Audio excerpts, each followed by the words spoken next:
What'd she say? Ready. Okay. All right. All right, good evening. Welcome, everybody, to the Berwick Planning Board meeting. This is Thursday, October 1st, 2020. If we could all rise for the Pledge of Allegiance. I pledge allegiance to the flag of the United States of America and to the republic for which it stands, one nation, under God, indivisible, with liberty and justice for all. Okay, so the planning board members we have present tonight in Town Hall, we have alternate member David Ross Lyons. On the Zoom call here, we have Frank Underwood, he's a regular member. We also have Michael LaRue, he's a regular member. And then welcome aboard, Jerry Graybill, our new alternate. Jerry, thank you so much for joining the planning board. My pleasure. And you'll be voting tonight, so you'll be a voting member. We also have our code enforcement officer, Jennifer McCabe, and our town planner, James Bellissimo here. All set? Yep. Am I filling for Nicole and he's for Steve? Yes, so you're, Okay. yes. Sean, I mean. Yeah, you're fine. Next on the agenda is the public comment session. It's open to any resident or property owner in the town of Berwick to come forward and talk about anything that relates to the planning board. Public comment session is open. Feel free to come forward. Do we have anybody in the waiting room? Nope, no emails either. Okay. Seeing nobody come forward, we'll close the public comment session. Moving on to the approval of minutes for the September 17th, 2020 meeting. Do you have the volume up on that?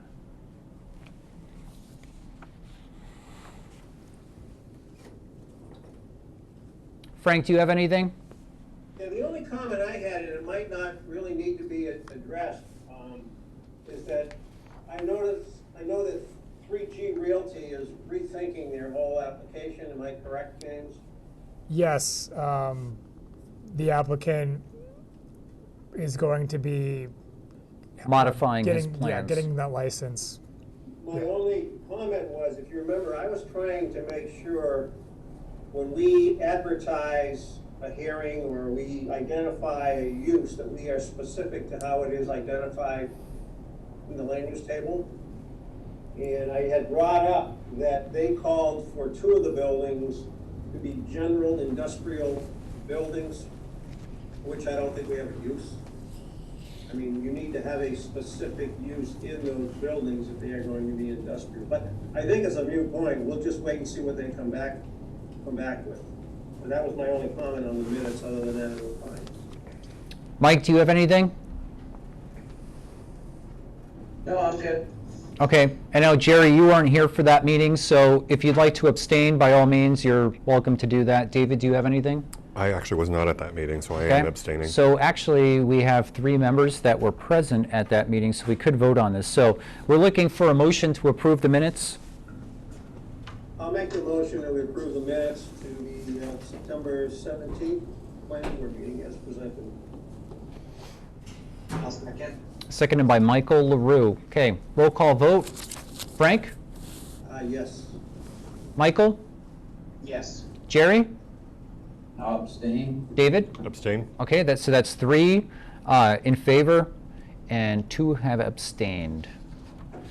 Next on the agenda is a sketch plan, major subdivision, Norman Court and Halflicker Lane. It's in the R2 zone, and the applicant is LRB Leasing. I'll turn it over to our town planner, James. Sure, this is a project that's been in the works for several years now. It's been at sketch fit plan. I believe this is the 3rd time it's back under new ownership and new engineering. It's mostly in the R2 zone for a total of 50 lots plus or minus. The project is in the MS4 urbanized area, which this is stormwater. So that's, I think I defer to the applicants to fill in some of the other more technical details and kind of get into the meat of it.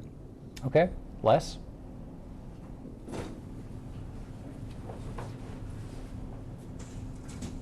Hi, Les Wardwell. So as James highlighted, this was a project that started coming before the planning board a few years ago, and I ended up taking the project over. And as I know most of you guys know me, we're gonna get this through the planning board. take all the right steps and get all the right stuff done. We've hired civil consultants. We've had great luck with them in the past. They seem to really have a grip on things. And this is basically, there's 2 roads there now. One is Norman Court and one is Haflinger. Norman Court has a house here, a house, a business, and then 3 houses. Haflinger has, I think, 4 houses on it. Haflinger was I think an approved subdivision at one point, and they never finished the subdivision. So, combining these 2 properties allows us, from the sketch plan, looks like about 54 lots back there. Yeah, and I think it'll be a beautiful area. It's gonna be close to the downtown, walking distance to the new downtown, and I think it'll provide some good housing, some nice homes for people. You've done a very good job. Okay. Essentially, what we've done is, sketch plan indicating what were 2 properties, the Haflinger Lane, Haflinger, and also the upper portion here, Norman Court. Basically have laid out lots to be serviced by municipal sewer, municipal water. We did have originally, back in I think 2008, we had a 20-lot subdivision that came in on the Haflinger property, Richard Damaris's property. That was cut back to a 4-lot subdivision at some point. Can you just turn your microphone towards you as you're talking? That was turned into a 4-lot subdivision. We added a cul-de-sac here as a dead end. Originally, we had 20 lots coming back to here on a dead-end street. That was the limit of the number of lots you could have. One of the things that this subdivision required was a great deal of capital infrastructure. We were putting sewer and water in there at that time. It had a significant pump station that had to go here. Okay, it had to be one of the first things you put in.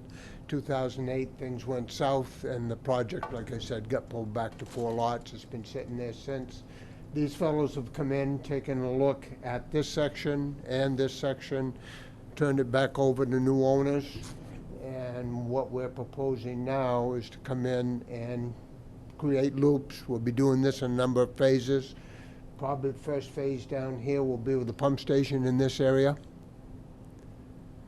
Collect gravity sewer to here, pump it back out, finish this out, get up to our 20 lots that we can have on a one-way street, come in, do another phase here, then connect things.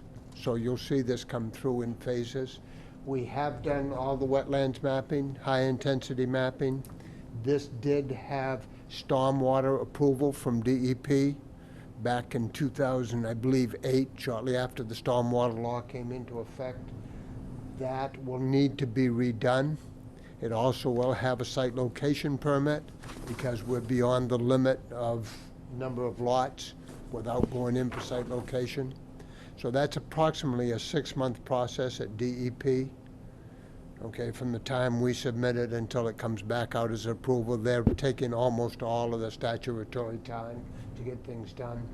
We typically would about come through preliminary approval at the town, have all the details worked out, then it would be submitted to the state for approval. We feel that this probably will take 8 to 9 months for approval.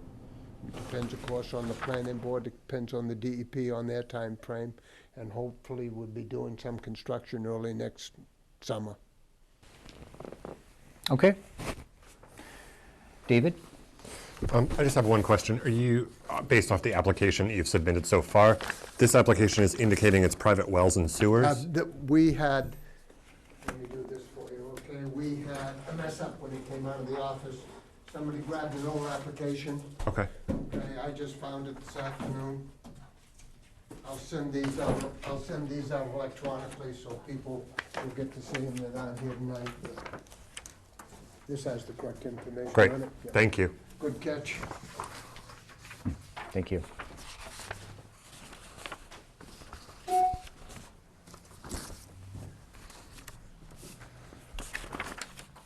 That's my only question so far. All right, Michael. The only question I have is sidewalks. Any thought of them? That was going to be my question too. You beat me to it. My- In 50 spots, it's gonna be a lot of walking distance. I am a believer in sidewalks.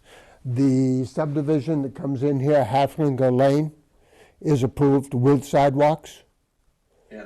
So that road has not been completed. Matter of fact, I think the town holds some bond money for its completion. Part of the completion of that would be sidewalks. I would assume what we would like to do is we would have a loop of sidewalks, perhaps on the short cul-de-sacs. We would not be bringing sidewalks into those, as that's very quiet traffic-wise.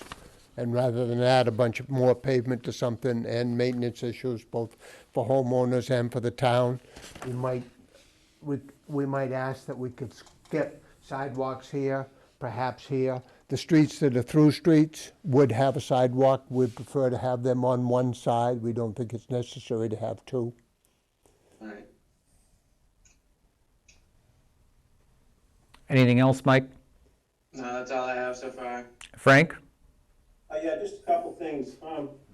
I looked at the application and I noticed that you marked it major subdivision sketch. So I'm assuming the reason some of those paragraphs weren't filled out is because we're just in that sketch phase. I mean, Dave picked up on the utilities being municipal and not private, but there are other things in there, fire protection and those kinds of things that I'm assuming when the final application comes in for completeness, that whole form will be realigned and refigured and represented.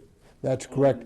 Inadvertently, Frank, part of that came in, it got stuck into the application without being caught. That's what I just handed out here. I'll send it out when I get back into the office. I'll send it out electronically. It goes through most of those showing, exactly what's going to be built for public infrastructure, hydrants, that type of thing. We filled that section out. Typically, I don't think of filling that out until we do get to the preliminary plan, but I have one here with me tonight, and I'll get it electronically out to the rest of you. Because I know paragraph 17 says, was this part of another subdivision? And of course, it's not filled out. I think he even said no, but the point is it was, because you modified the Halflinger Lane. The modified application says that. Just a couple things. I'm big on sewer, and I had an opportunity to chat with Tom a little bit, but if we can eliminate because each project, if I remember right, Norman Court and Halflinger each would have had their own little pumping station. I'm assuming we're gonna boil this down with gravity system so that we end up with only one. What we've done now is we've laid it out so that we can get sewer from the Norman Court area. Everything does flow to the south, and we would be putting a pump station in this area. I don't know if you can see my finger, but there's a couple upland areas there where the pump station would go. That's about on the low spot of the property, so we can bring everything in there. Then we simply would have a force main over here to this cul-de-sac to cut to the gravity sewer. You and I discussed briefly possibility of gravity sewer out to Route 9. I have taken a look at it, okay, on what I have for information online, Google Earth, that type of topography. Grades that will do it. There's a tremendous amount of wetlands between here and Route 9, and then there are properties that we'd have to gain easements for to get a gravity sewer in. I agree with you. We would be better if we could have gravity sewer out to your gravity sewer in Route 9. I'm not sure if it's feasible. My initial reaction was that it was not. Yeah, the other thing you can always do too is when you lay out your, the one station you're gonna end up with, you could always have the option in the future that if something happens downstream from you in that land between, that you can eliminate that pumping station through one of their endeavors if they so choose to do something. Yeah. Because we've done that in other municipalities, eliminated pumping stations with future gravity interceptors kinds of things. So, but I'm glad you're looking at that. Second question was, I know you guys will do a great job doing the net residential calculation. I was glad to hear that we had high intensity soils on both the Norman Court project and on Halflinger, so it should be pretty easy for you to run the numbers and make sure we can get the 50 or 54 units in there based on your net residential calculation. The third thing I had was, I'm just concerned about, I'm assuming that you're going overhead with your electrical. Am I correct on that? That decision has not been made at this time. The only thing I would like you to do is there probably, if we're gonna have sidewalks and we're gonna have intersections, I know you may have street lighting that would be put in as part of making sure intersections are lit. Just coordinate with the town on that endeavor, because my understanding is the town is going through the process under contract to change out all the light heads, light fixtures throughout the towns. Just make sure if we end up with overhead light fixtures in there, that they're consistent with what the town is putting in for LED standards. Other than that, that's the only questions I have at this point. Okay, picking up on the overhead or the underground, is it going to be underground, or is that the, you know, the kind of the way that you're leaning? If you could just come to the mic, Les.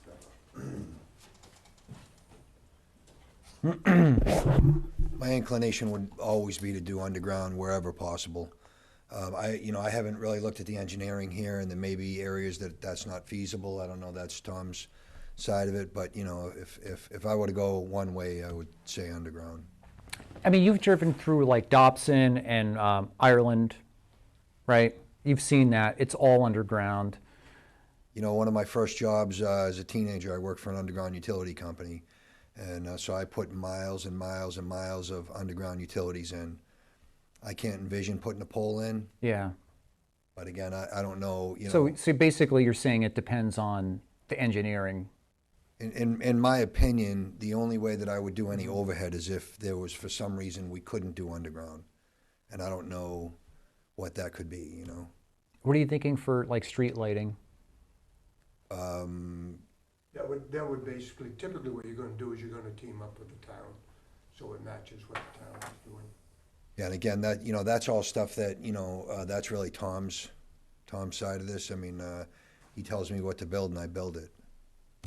But you're not thinking of like big overhead lights, like the big halogen or even the LEDs now? We really haven't. Lamp posts? We haven't put any time into that, Okay, really. gotcha. So typically, what we would do is we'd come back to the town and the planning board and say, you know, what would you prefer here? Gotcha, okay. We're not gonna- I have a model pole that is like the Great Value brand of the streetlights across from the bridge. They're like, they're significantly less expensive, but they match that style. And then are you gonna have, is this gonna be an HOA, I'm sorry? homeowners association? I don't believe so. There typically will be a homeowners association because we're gonna have some stormwater facilities in there. Okay, They're gonna need to be maintained. an open There space, will be some maintenance stuff that's gonna have to be taken care of. and the open space And the too. open space, yeah, Are you gonna ask the town to take over these roads? yes. Okay. Yeah, unless you've dealt with this before about sidewalks, you know, up in R2 off a cemetery. Surprised. Off a cemetery, obviously, you know, that was like, we don't really need sidewalks there, but for this one, definitely. Yeah, and I know, and I agree 100%. And I Yeah. know that, I think when I talked to James, he said that you guys were finalizing your sidewalk plan, which is going up Old Pine Hill Road. Correct. So you know, even like on my last project, I said, I don't have a problem putting sidewalks in if that's where you tell me the plan is going to be. Yep. I just, you know, like you said, on Cemetery Road, it didn't make sense to put them in. No. And then on Old Pine Hill Road on my project, you know, I can't imagine you were gonna put sidewalks in on that side of the street. So that was the only, my only hesitation. It's not, you know, the scale of this project and the amount of money that we're gonna put into this infrastructure, sidewalks is not gonna sway the scale one way or another on this. So certainly, you know, Yep, there's only one thing that I know, I walk Halflinger a lot. There's no sidewalks on that, so it's gonna be kind of a weird thing that you're gonna have sidewalks over 96% of the, Did you hear, I don't know if you heard me, that subdivision approved with sidewalks? That The road town has not actually been- has That road money. has not been completed. There's an escrow account here with the town to complete the road, so Oh. that will have a sidewalk put in. Excellent. did you know that? Well, I know we have an escrow of like $28,000 we've had since 2008. So would the town be on the hook for building those sidewalks? Well, That would come out, that's what your, The escrow's for. With the Yeah. escrow account, the escrow account came from the developer, so that escrow money would be used, okay? To build those to build sidewalks? those sidewalks, yeah. Yeah, that's something that we need to keep in mind, James, because that would be the perfect, that's what we want there. I mean, yeah, however way it shakes out, well, we can coordinate that, however the money's utilized to make it so it's built to the plan. And anything above and beyond is on less. You know what I mean? So if it's more than 28,000 to build, I would say. And then the only thing I think the only other question I have is we have 54 lots in here, and let's assume that there's 2 cars per day. That's over 100 cars that are going to be on that road. That's already a very dangerous road. There's already a lot of congestion once you get down to School Street trying to make a left or right. We're really going to have to look at a plan for Old Pine Hill Road. And I think some of the abutting neighborhoods as far that are being used as cut-throughs, even now, prior to this development going in. I mean, because we both live in an adjoining neighborhood and we're having major issues with cars flying down the road and people using that as a cut through from School Street to Old Pine Hill Road North, which isn't even really saving people It isn't. time, but they're flying down the road. We got a lot of kids, but I'm just thinking of even getting onto Old Pine Hill and then getting onto School Street. I mean, we have to really look long. And I'm not asking for a traffic study, but I mean, what are your thoughts on that? Well, I own property on Old Pine Hill Road, and I also own property on Old Pine Hill Road South. Yep. And I'm amazed at, I plow all of my properties, and I'm amazed at how many people cut through Old Pine Hill Road South and how fast they travel. I don't know what the answer is. I'm confident that even in a snowstorm, these guys are doing well in excess of the speed limit. So I don't know if that's something to talk to the, police department about and try and get that curbed. I mean, I don't know what I could do. And I tell you what, Old Pine Hill Road North is in bad shape. South is just as bad. With my truck, I mean, I'm doing 15 miles an hour down that road. It's not in great shape, and people are still flying down that. So I don't know what this, but that's something that we definitely have to look at. I don't know if it's an enforcement issue. It could be. Maybe it's something we'll talk to Steve about. Yeah. He's and the road chief. agent, right? What's that? Is he the road agent? Yes. Okay. Yeah, my one trick pony with these things is just street calming measures. So sidewalks would help narrowing the road, but it could be a combination of enforcement and seeing what else we can do for to slow those cars down. Okay. And that intersection of Old Pine Hill Road and Route 9 is a tough one, not even congestion-wise. It's just a tough one because cars on Route 9 are flying, and they come flying down there. You got to look both ways. I'm on that road all the time, Yep. and you got to look both ways and be ready to really gun it. Yeah, You it's commit, a you tough better one. go. Well, I don't have anything else. Just one more comment, Dave. Are you building typical houses, or are you building to the buyer's specification of the buyer's needs? Meaning, are they 2-bedroom, 3-bedroom kind of units? I think at this point, our intent is to build to buyers, to suit the buyer. Yeah. So, we will want to try to maintain some consistency through the development so that, one guy's not building a 5,000 square foot mansion and one guy's building a 600 square foot ranch. We're going to try to build a consistent subdivision, but whether it's, 3 bedrooms or 4 bedrooms or 2 bedrooms, that's going to be up to what the buyer wants. And I think the only reason I'm asking that is I think at some point we're going to need some kind of an evaluation or a feel or impact for number of students and those kinds of things that might be in the school system. And bedrooms usually are an indicator of that. Yeah, I'm not sure that I could give you that information. I think what we would do is just look at the 50 units, whatever, assume 2 bedrooms per unit, maybe a child and a half, whatever the school district says the statistics are, Because I think we're gonna just have to answer that question. It's not a big thing, I just think we're gonna have to answer it. Sure, and you know, those types of issues are another reason why Tom mentioned that, you know, building this project in phases. And the reason, you know, a couple of the reasons to build it in phases is what's the absorption rate in the town of Berwick for new houses? You know, can we go in a year and build 54 new houses? Probably not. I mean, the way the market is right now, inventory is at a 30-day inventory. So, you know, the average is 30 days on the market. That's incredibly low. I think there's 6 houses for sale in Berwick. So the demand is high, but is it 54 houses high in a year?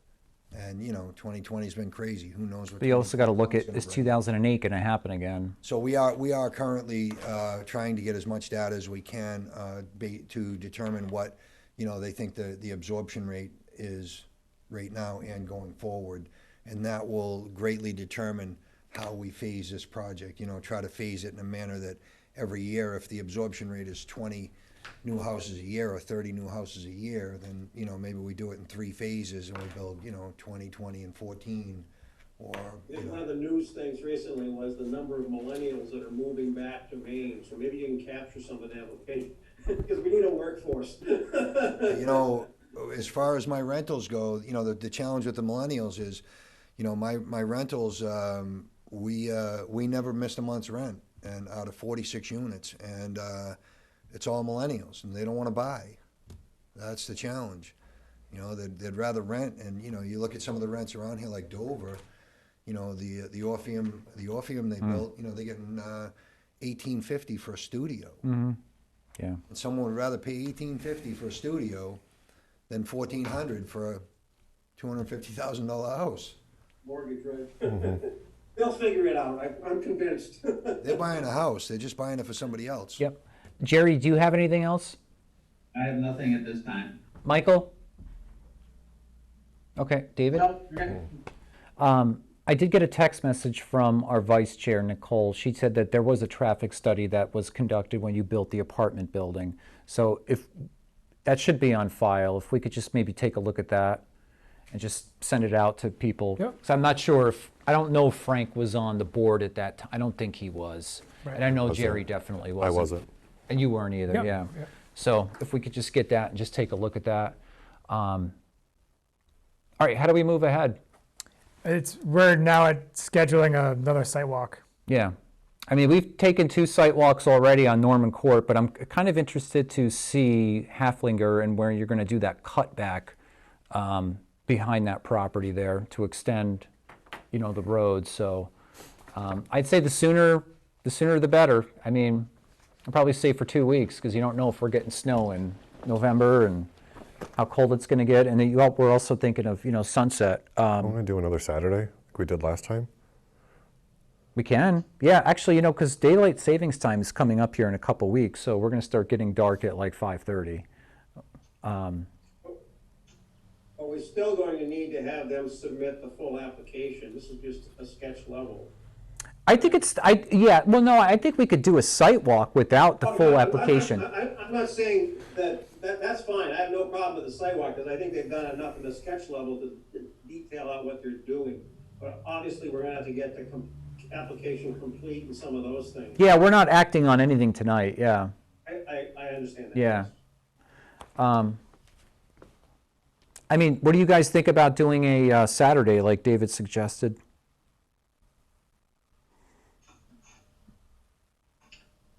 Yeah, I mean, that's fine. Like maybe the 10th? October 10th?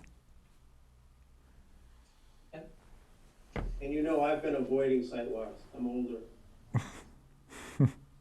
It's not that I physically can't do it, it's just I'm older. Does 9 o'clock? side by Does side. how about does like 9:30 work? That's fine Yeah. for me.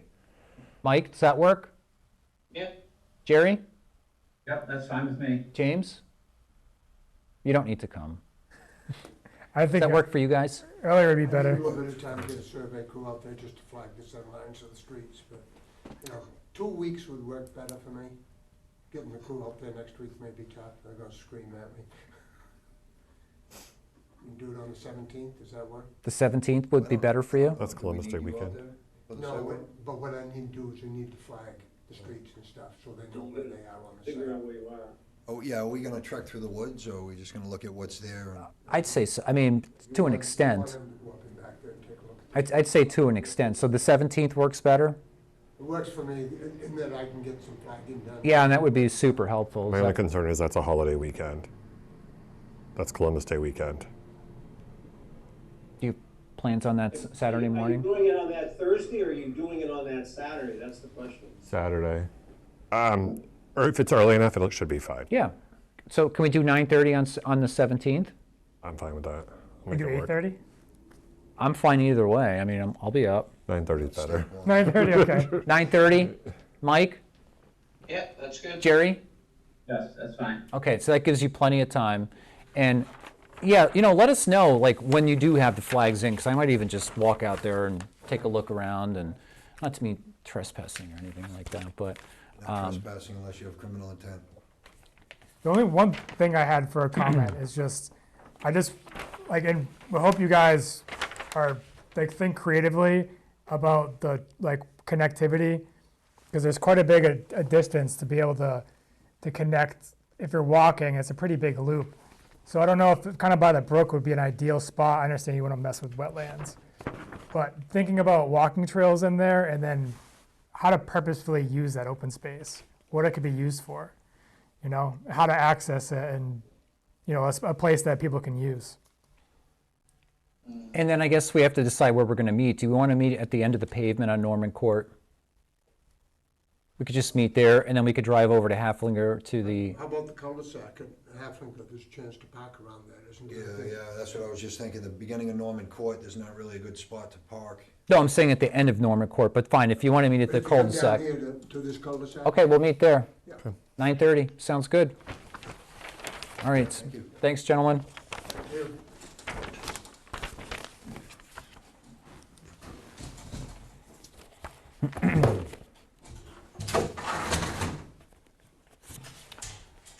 All right, next on the agenda is the public comment. Do we have anybody in the waiting room? Nope. Les, would you like to speak for public comment?